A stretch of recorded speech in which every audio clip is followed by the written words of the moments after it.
Hey everybody, welcome. So today's video is a slightly different flavor from the others. Today I'm going to be talking a little bit about what it was like to get married at 22. This year has just been 10 years since I've been married to my husband, very tall man bear person that I married. And so I wanted to talk a little bit about what it was like, the pros, the cons, and what it was like to get married at 22. There were a lot of different things to weigh up, and so let's just get started. So a little bit of background. I met my husband, his name is James, when I was 18 and I was at college. I actually met him on my second or third day in the country. So I'd grown up in India and I had gone to the UK for university. And on the second or third day, I met this guy and I just started talking to him.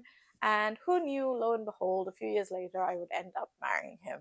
So I grew up in quite a conservative family. I had gone to an all girls school, and then I went to a co ed for 11th and 12th, but then I'd moved abroad and met my husband, and we I'm gonna call him James for the rest of this video because otherwise it sounds quite strange.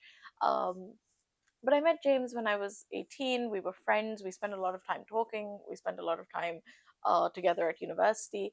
And after university, there was this like sort of big question mark with like what was going to happen with our lives. And I think that's natural. A lot of people are like, where is my life going after university? It can be quite like a protected bubble for a few years where you're like studying and learning things, and then you're like, oh, now what? Real world. There was definitely a lot of pressure on my end that I would get married soon after university. I think that was sort of what was expected of me, and it was something that I didn't even think that much about. I was just like, okay, well, this is the way things are. I guess I'm just gonna get married soon, and because I come from India and a very conservative community in India, uh, I think there was the expectation that I would like go through the arranged marriage route or meet people through the arranged marriage circuit. But like, my parents had an arranged marriage. A lot of my extended family had arranged marriages, so it was something that um I wasn't even like resistant to. I was like, yeah, sure, if I meet someone nice through an arranged marriage, then I'm definitely up for getting married quite young. So after we finished university, James and I had this conversation, and we were like, well, like I really like you, but what does this mean? And one thing that was really great about him was I think he was very pro, like, if you want to get married, we'll get married. So he was very proactive, he was very committed, he was very serious, and he ended up coming to India after university and staying for about a year, during which he like spent a lot of time with my family and a lot of time with my extended family, and like sort of talked to my parents about us getting married and talked to my grandparents about us getting married, which I think in hindsight, um I think was pretty brave to do, to like move across the country, move across the world, and be like, okay, I will marry this girl. Like it was, but I don't say it too much because he rests on his laurels a lot. So then after James came to India, we had a lot of conversations. Originally, actually, the first wedding date that we had, and we had a whole booked, a venue booked, we had all the sort of like details booked, we had friends and family booking their like travel to India, and actually that wedding got cancelled, and so we ended up actually getting married a year later. It was a really, really stressful wedding day, to be honest. There was a lot of like administrative issues. We had to move the like location of the actual wedding. James and his family were sort of delayed in their connecting flight, so they got in quite late. The driver got lost. Literally everything that could have gone wrong went wrong. And I don't like to say this very often, but I threw up the entire day that we were getting married. So um, well, I'll show you some tense wedding photos, but essentially every time me and James look at our wedding photos, we're like, oh, that was a day that we'd rather just sort of like put behind us. It was very weird and awkward, and even like weird things. Like I remember James had had his sherwani made a few months earlier because we had planned for the first wedding, and the person who was supposed to deliver it to us forgot to dry clean it, so it just smelled really musty and disgusting. And that kind of stayed with me the whole wedding day. It's just that awful smell of storage. I mean, I might just as well just say it because we're on here, but also like the driver got lost. The original driver who was meant to come didn't come, and he sent his uncle who was deaf. And his uncle then couldn't hear where, like, on the phone where he needed to go. And then basically, James and his parents drove round and round the outskirts of Bangalore until my uncle just went out and found him on the street and was like, "Oh, these three white people, you're probably getting married." And then, like, somehow we got married. We had a little wedding dinner that night where, again, my mum got lost coming to the venue. So my mum came like almost like 2 hours later, and then the next day we had a small little reception. I think I'm also so much more like grown up and like evolved in like my fashion sense and stuff. I thought it was, both me and James thought it was way too much makeup that the makeup artist had put on me. My dress was beautiful. I really loved my dress, but it was a lot of like, it was quite a stressful reception. So I'm gonna put some pictures of it, but you can see our like tense smiles. So actually, when we got after we got married, we moved back to the UK, and to be honest, it was like, oh, now what? I think after having like the stress of quite a chaotic wedding and having to like fight so hard to get married in the first place, I think the first years of us being married were actually quite tough. Okay, so some of the good things about getting married when we were very young was, I'm going to start with the pros. James is a very shy person, so he's never ever going to make an appearance on our videos, I think. He maybe, I don't know, maybe like for a special occasion, but oh, there he is. Just one floaty meaty hand. Once we got married, we moved into a small apartment. We used to live in Brighton, which is where both of us went to university and where we had met originally. And like some of the pros were that I think actually getting married so young meant that we were able to work through a lot of our problems together. We weren't, I think, like we weren't so like completely developed as human beings. So we kind of like had a very collaborative approach to a lot of problems. We kind of worked through a lot of like difficulties quite early on in our marriage. We learned to like communicate a lot better and to discuss a lot of our problems when they came up. That's not to say we didn't have fights. We had a lot of big fights when we first got married, like definitely very, very big arguments, because I think we were just so young and inexperienced that we just didn't know how to like even, we'd both gone from living in our parents' houses and then living in kind of a very, very sheltered environment at university to then being married for me in what was like a newish country. And yeah, so I think we definitely we learned to work through our problems together. That was definitely one of them. The second thing was also, it was, we, I think like your 20s are a very chaotic and like stressful and insane time. I like really wanted to have this career in international development, so I was working in like the Middle East, and then I was working in Cambodia. We spent a lot of time like doing long distance and apart. So during that time, actually, it felt like really nice to have somebody to go through your 20s with. There was someone else who I think was, I think for both of us, like we found somebody that was like, oh, you don't have it figured out as well, you don't really know what you're doing, and it just didn't feel like you're so alone in the world. And I think that was a huge plus for us. Like, I think actually not, I think if I had to navigate all of that by myself, I had to live by myself, and then like find an apartment by myself, and like also go through all of the like upheavals of my 20s all by myself, and would have, I think, I might, hopefully would have been able to do it, but it would have been quite lonely and quite difficult. So I think actually having someone to like talk to at the end of the day, and who's in a kind of similar position or kind of similar like stage of life, was a huge plus. And I think something that, like looking back on it, we both feel very fortunate to have had. And the other thing is, both James and I really love to travel. We've been very fortunate to be able to travel a lot, and I think actually being married young meant that there were a lot of places that we could explore together. So again, I had grown up in India, in South India, and I had spent a lot of my like summer holidays going to places like Chennai or Bandipur or um, yeah, like Kerala. And James had actually grown up in the UK, where he had spent a lot of time going to like the French Alps and Chamonix. And I think for us it was so exciting to be able to see each other's like childhoods more, and to travel to like places that we had been to as kids. And I think we had also spent a lot of time together as um like as young adults, being able to travel. So we were able to go to a lot of new places together. We were able to get our rhythm of like traveling together, and we went to like a lot of places that I think were um just really exciting for us to go as young people. I think my parents were like less worried about me going by myself, that I had a friend, like a buddy, to go to a lot of places with. And we also, because we met so young, we were able to like do a lot of our traveling together.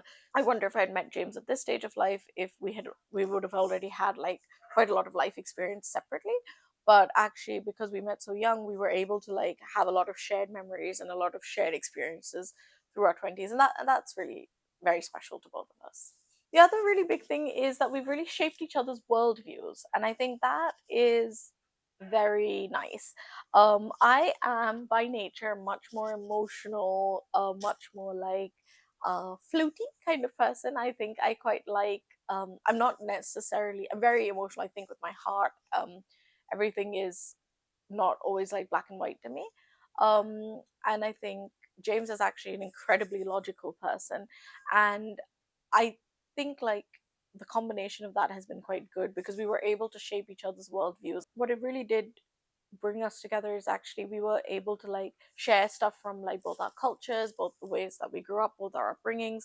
And I think now it feels like sometimes we have like one brain or like one shared worldview.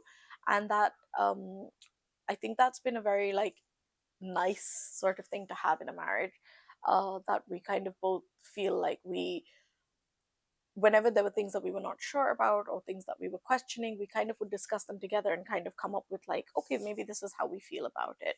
And because of that, I think that we come from a shared place of understanding, and that shared worldview is a really like nice thing to be able to have with someone, is that we both are kind of on the same page about a lot of things. And then my favorite topic to talk about, okay, my favorite topic to talk about is financial.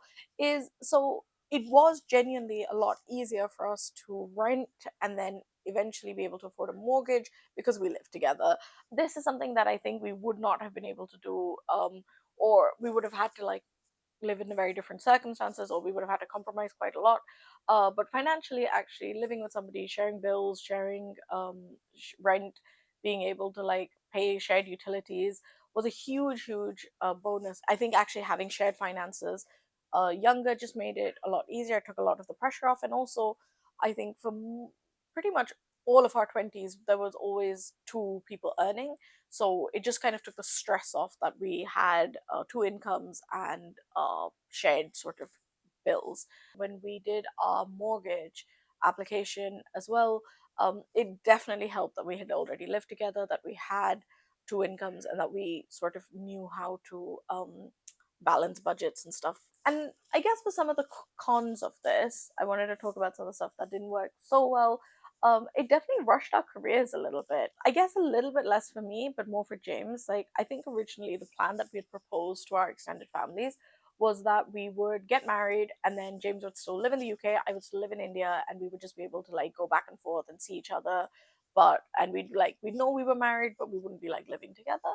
And that's, a lot of what a lot of couples do that now, because it is easier for rent, for financial reasons, for career reasons, etc.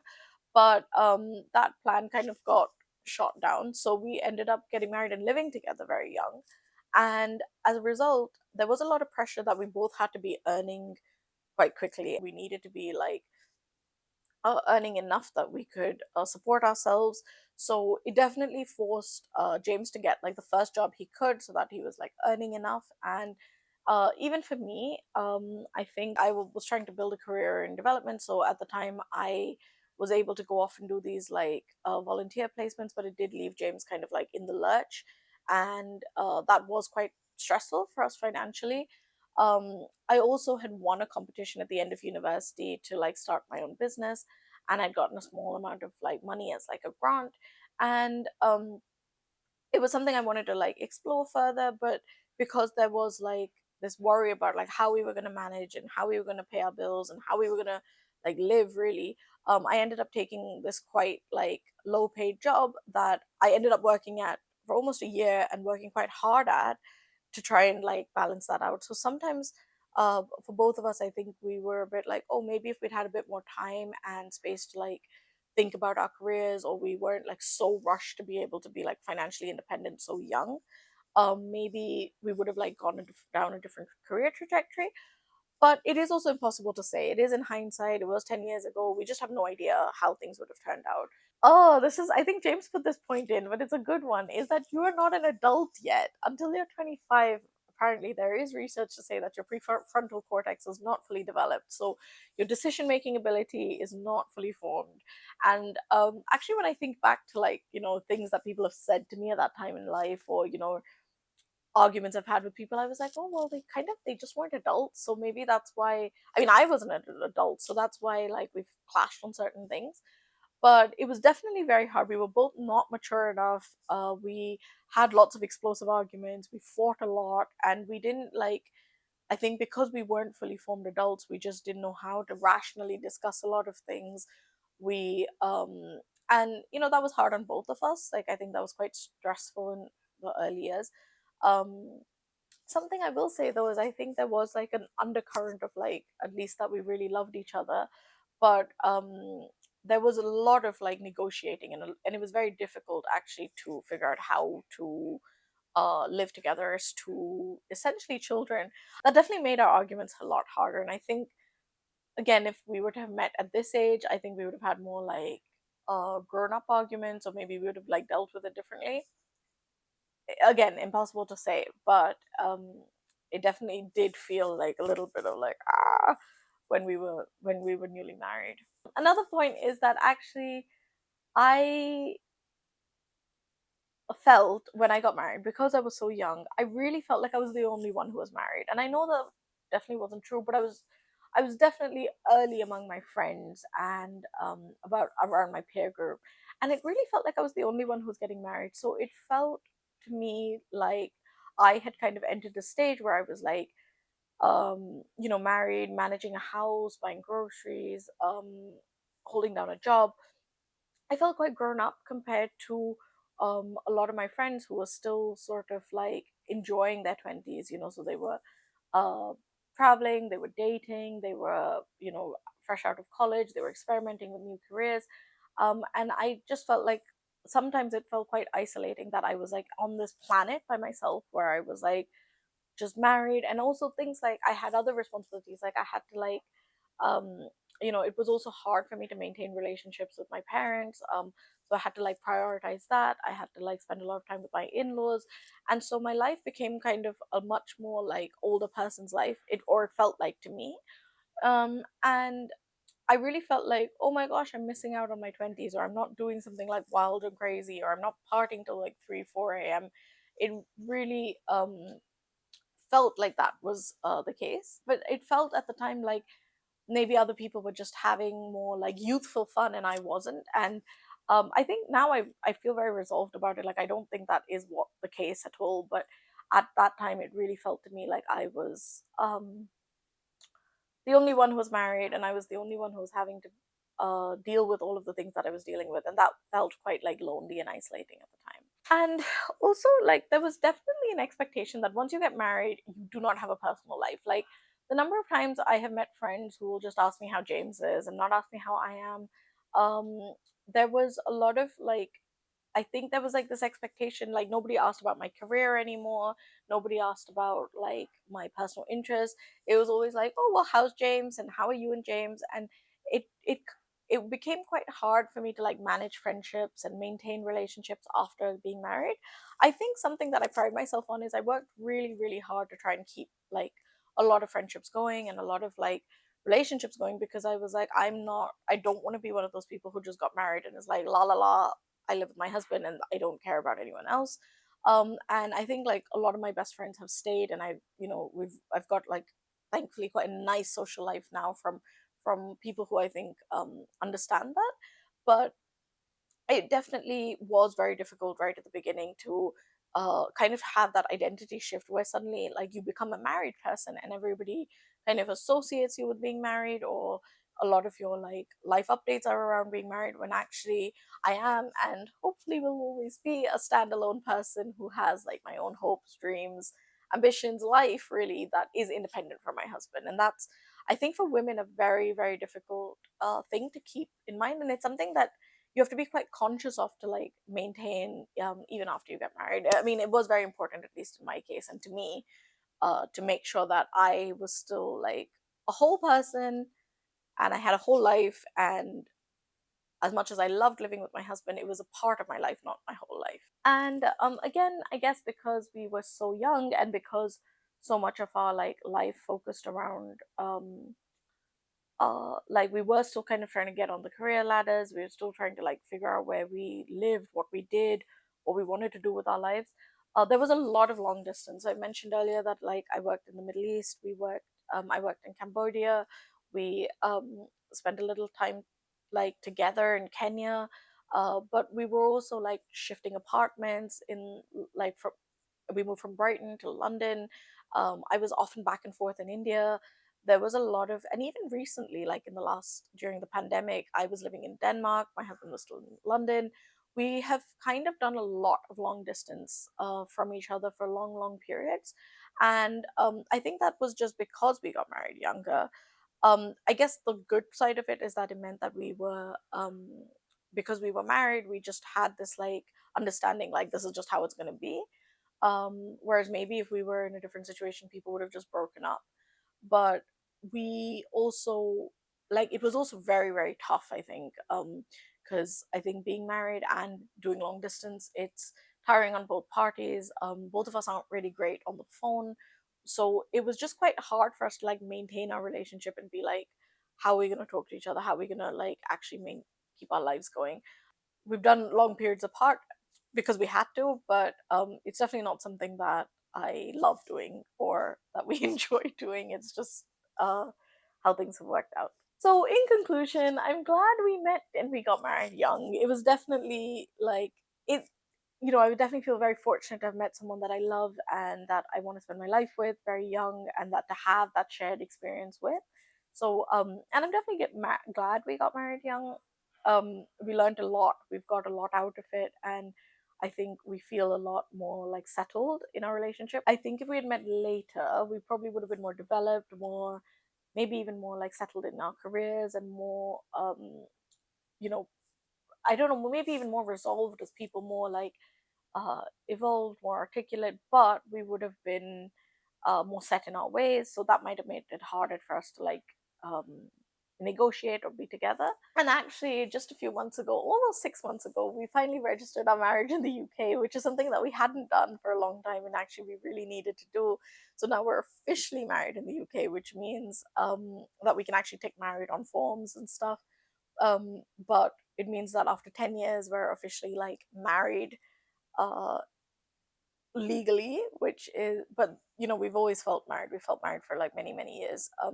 But I think like actually having a legal registration meant that we now could kind of like, declare it on our taxes and stuff. So that was very nice to get done. And it was a real celebration. It just felt like a real moment for us to be like, oh, phew. I guess after the stress of what getting married very young was, it really felt like as grown-ups, we just felt a lot more like ready, more prepared. We kind of knew how we wanted to do it. We had a small wedding in London, and we were very happy to like have friends and family celebrate and be like, yeah, that is now official.